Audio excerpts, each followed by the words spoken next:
Hello বন্ধুরা, তোমরা সবাই কেমন আছো? আশা করি সবাই খুব ভালো আছো। গরমটা আবার একটু বেড়েছে, তো যাই হোক, গরম তো বাড়বেই।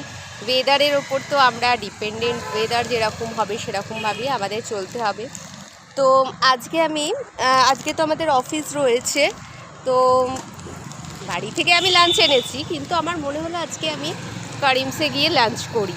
তো কারিমসে চলে গেছিলাম। যথারীতি কারিমসে আমার লাঞ্চের জন্য যাওয়া এই কারণেই, কারণ কারিমসে আমি বিরিয়ানি খেতে ভীষণ পছন্দ করি। আমার একটা ভীষণ পছন্দের জায়গা হচ্ছে কারিমস, খাওয়ার জন্য বেসিক্যালি। আর যেটা আমি বিরিয়ানি তো ভীষণ ভালোবাসি, তাই বিরিয়ানির জন্য আমাকে কারিমসে যেতেই হয়, মানে কারিমস আমাকে টানে। ঘটনা হয় কি, কারিমসে যাই বিরিয়ানি খাওয়ার জন্য, কিন্তু আমি কোনোদিনই পুরো বিরিয়ানিটা খেতে পারি না, সেই জন্য প্যাক করে আনি। বাকি পুরো ভিডিওটা আমার ব্লগে গিয়ে দেখতে পাবে যে আজকে আমি লাঞ্চের জন্য কারিমসে গিয়েছিলাম, আরও অ্যাক্সিস মলে কোথায় কোথায় ঘুরলাম, সবটা ভিডিও আমার ডেসক্রিপশন বক্সে খানিকটা আমি দিয়ে দেবো, আর বাকি ব্লগটা তোমরা দেখে নিও। আরেকটা কথা যেটা বলার জন্য তোমাদেরকে ভিডিওটা করা, সেটা হচ্ছে আগামী 10ই মে 26শে বৈশাখ আমি একটা রবীন্দ্র জয়ন্তীর আয়োজন করেছি আমার বেহালা বাসস্থানের কাছে একটি দুর্গা মন্দিরে, এবং সেখানে সমস্ত শিল্পীদের নিয়ে আমি রবীন্দ্র জয়ন্তী অনুষ্ঠান করছি আয় তবে সহচরীর পক্ষ থেকে। আয় তবে সহচরী আমার সাংস্কৃতিক মঞ্চের নাম, এবং আমি এই মঞ্চের কর্ণধার। তো সমস্ত শিল্পী বন্ধুদের নিয়ে আমি আয় তবে সহচরী থেকে একটা সুন্দর রাবেন্দ্রিক সন্ধ্যা আপনাদের জন্য রেখেছি। আপনাদের সবার নিমন্ত্রণ রইল আমার এই অনুষ্ঠান দেখবার জন্য, এবং আগামী আরও অনেক অনুষ্ঠানের ভাবনা চিন্তা নিয়ে আছি এখনও অবধি। এই অনুষ্ঠানটা করার পর আরও কীভাবে আয় তবে সহচরী সাংস্কৃতিক মঞ্চটাকে আরেকটু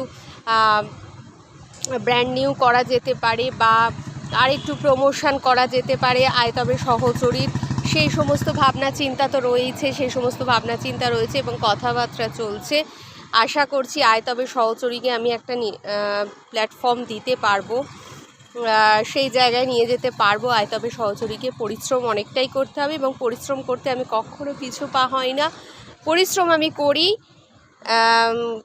এবং যদি পরিশ্রম করে সেই ফলটা যদি ভালো হয়, তাহলে আরও ভালো লাগে যদি আপনারা আমার ভিডিওটা দেখেন এবং আমার অনুষ্ঠানে যদি আপনারা আসেন, সেটা তো আমার কাছে পরম পাওয়া।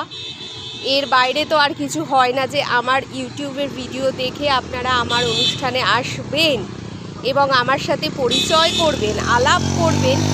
এই পরম পাওয়াটা আমি জানি না কবে পাবো, কিন্তু আশায় থাকলাম যে আমার ইউটিউব বন্ধুরা কোনো না কোনো দিন আমার আয় তবে সহচরীর যে কোনো না কোনো অনুষ্ঠানে আমার ইউটিউব বন্ধুদের সাথে দেখা হবে, সেই আশায় রইলাম।